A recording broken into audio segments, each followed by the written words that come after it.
ঈদ ও গরমকে কেন্দ্র করে দেশে এয়ার কন্ডিশন বা এসির বেচাকেনা বেড়েছে। বিক্রেতা প্রতিষ্ঠানগুলো জানিয়েছে এবার গরম মৌসুমের শুরুতেই তাদের ব্যবসা আগের বছরের থেকে 60% মতো বেড়েছে, যা সামনের দিনে আরও বাড়বে বলে আশা তাদের।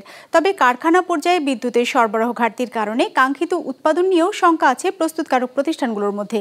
রায়হান শোভনের রিপোর্ট, ছবি তুলেছেন মীর মঞ্জুরুল। ওয়ালটন ফ্রিজ কিনে অনেকের মতো আপনিও হয়ে যেতে পারেন মিলেনিয়াল। সেরা পণ্যের সেরা offer. Television, refrigerator, air condition আর অন্যান্য ইলেকট্রনিক পণ্য মিলিয়ে চলতি মাসে প্রায় 2.5 কোটি টাকার পণ্য বিক্রির লক্ষ্য ঠিক করা হয়েছে বিজয় সরণির ওয়ালটন প্লাজার জন্য, যার মধ্যে এক এয়ার কন্ডিশন বা এসির বিক্রির লক্ষ্যমাত্রা নির্ধারণ করা হয়েছে 78 লাখ টাকা। মাসের প্রথম 8 দিনেই যার 40% অর্জিত হয়েছে বলে জানিয়েছে শোরুম কর্তৃপক্ষ। বর্তমানে বিক্রির কথা যদি বলি, যে এমনি নর্মাল জেনারেলি যদি ডেইলি 4-5টা এসি বিক্রি হতো, তো এখন 12টা, 15টা, 20টা পর্যন্ত এসি বিক্রি হচ্ছে পার ডে। তো সেই হিসেবে চিন্তা করলে আমাদের এসির বিক্রি তুলনামূলকভাবে প্রায় 3 থেকে 4 গুণ বেড়েছে।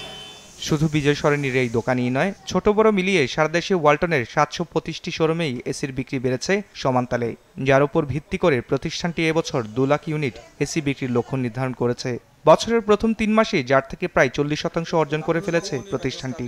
গরম অলরেডি পড়ে গেছে এবং কাস্টমারও আমাদের শোরুমগুলোতে এসি কেনার জন্য আসছেন, দেখছেন।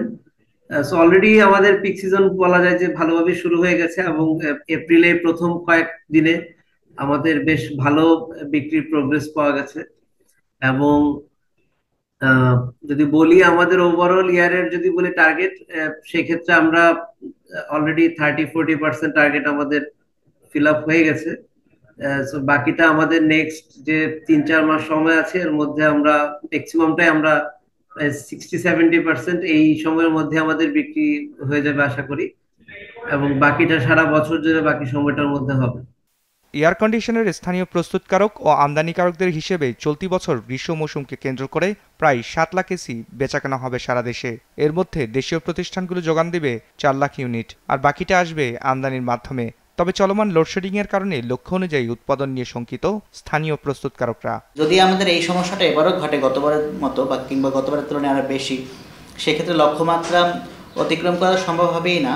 আর চাহিদাও যাদের আছে তাদের চাহিদা পূরণও আমাদের জন্য খুব ডিফিকাল্ট হয়ে যাবে। আমাদের পুরো ইলেকট্রনিক্স ইন্ডাস্ট্রির পক্ষ থেকে সংশ্লিষ্ট কর্তৃপক্ষ তথা সরকারের কাছে অনুরোধ থাকবে, এই ধরনের প্রতিষ্ঠানগুলো বেশি আছে, এই ধরনের ফ্যাক্টরিগুলো বেশি আছে, সেই জায়গাগুলোতে একটু ইলেকট্রিসিটির সরবরাহটা চলমান রেখে অন্য জায়গায় কোনোভাবে সমন্বয় করা যায় কিনা, কোনো একটা ভাবে এটাকে সমন্বিত করতে হবে। তা না হলে লক্ষ্যমাত্রা অর্জন করা খুবই আমাদের কষ্টসাধ্য হয়ে যাবে।